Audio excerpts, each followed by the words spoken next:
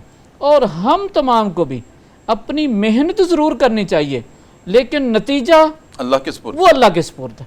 ہمارا کام لیس للانسان الا ما سعی، مالی دا کم پانی لانا پر مشکاں پاوے، مالک دا کم پھل پھل لاؤنا لاوے یا نہ لاوے. بس یہ مسلمانی ہے، یہ صدا ہے قرآن کی. بالکل ٹھیک. مفتی صاحب جیسے کہ قرآن نے اس کی نشاندہی کی کہ بنی اسرائیل کو دیکھ لیں، اقتدار دیا، نعمتیں نازل کیں، من و سلوہ نازل کیا، ہر خواہش کو پورا کیا.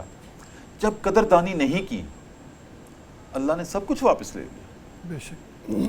اور یہ آفاقی اصول ہے اللہ رب العزت کا، یہ سنت اللہ ہے. بے شک. نوازتا ہے، اگر کوئی قدردانی نہیں کرتا وہ واپس لے لیتا ہے. بے شک. مفتی صاحب جب اللہ نوازتا ہے وہ اقتدار سے نوازے یا اپنی نعمتوں سے نوازے، انسان کا پھر رویہ کیا ہونا چاہیے، رد عمل کیا ہونا چاہیے اس پر ہمارے ناظرین کے لیے؟ محترم استاد مکرم، اللہ رب العزت نے قرآن مجید میں ہمیں اس چیز کا حکم دیا ہے لَإِن شَكَرْتُمْ لَأَزِيدَنَّكُمْ. پہلی چیز تو یہ ہے کہ جب اللہ کی نعمت ملے تو اس پہ شکر کرنا ہے.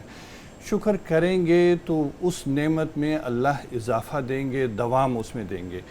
وَلَئِن كَفَرْتُمْ، اور اگر ناشکری کریں گے تو پھر اللہ رب العزت اس نعمت کو چھین کر عذاب میں مبتلا کر دیں گے. تو سب سے پہلی چیز تو یہی ہے کہ نعمت کے حصول پہ، وہ نعمت کوئی بھی ہو، اس کے حصول پہ اللہ کا شکر ادا کرنا چاہیے. دوسری بات یہ کہ آپ نے فرمایا کہ قوموں کی جو تاریخ ہے، اللہ رب العزت نے پورے قرآن مجید میں مختلف اقوام کی تاریخ بیان فرمائی. ان کے عروج اور زوال کا اللہ رب العزت نے ذکر فرمایا اور ان کے اسباب بھی بتائے کہ ان کو زوال کس وجہ سے ہوا.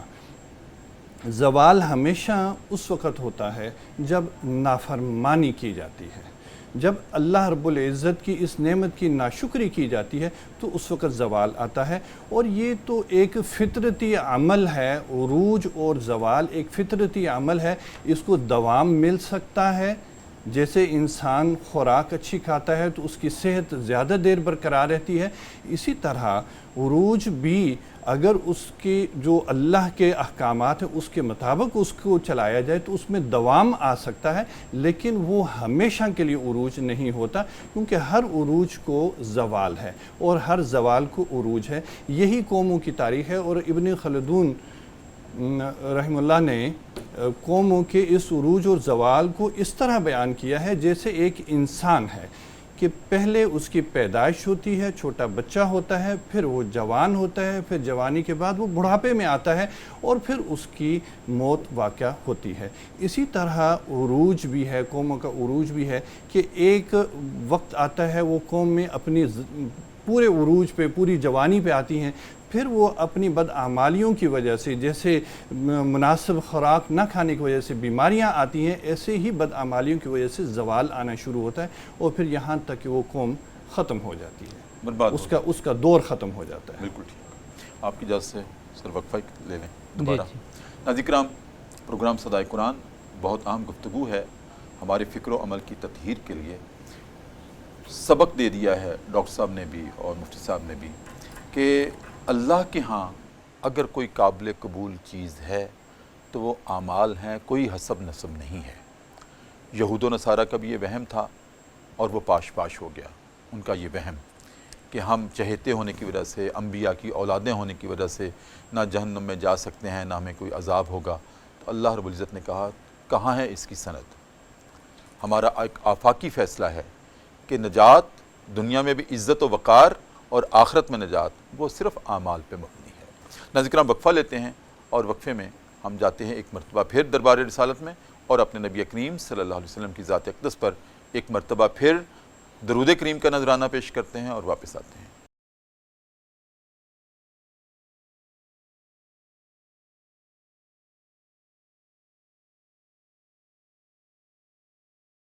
وقفے کے بعد ناظرین کرام دوبارہ آپ کی خدمت میں حاضر ہیں۔ صبح کی پرنور سے آتے ہیں، ہمارا پروگرام ہے صدائے قرآن، اور آج ہمارا پوری ترتیب اور تسلسل سے یہ سبق پہنچا ہے۔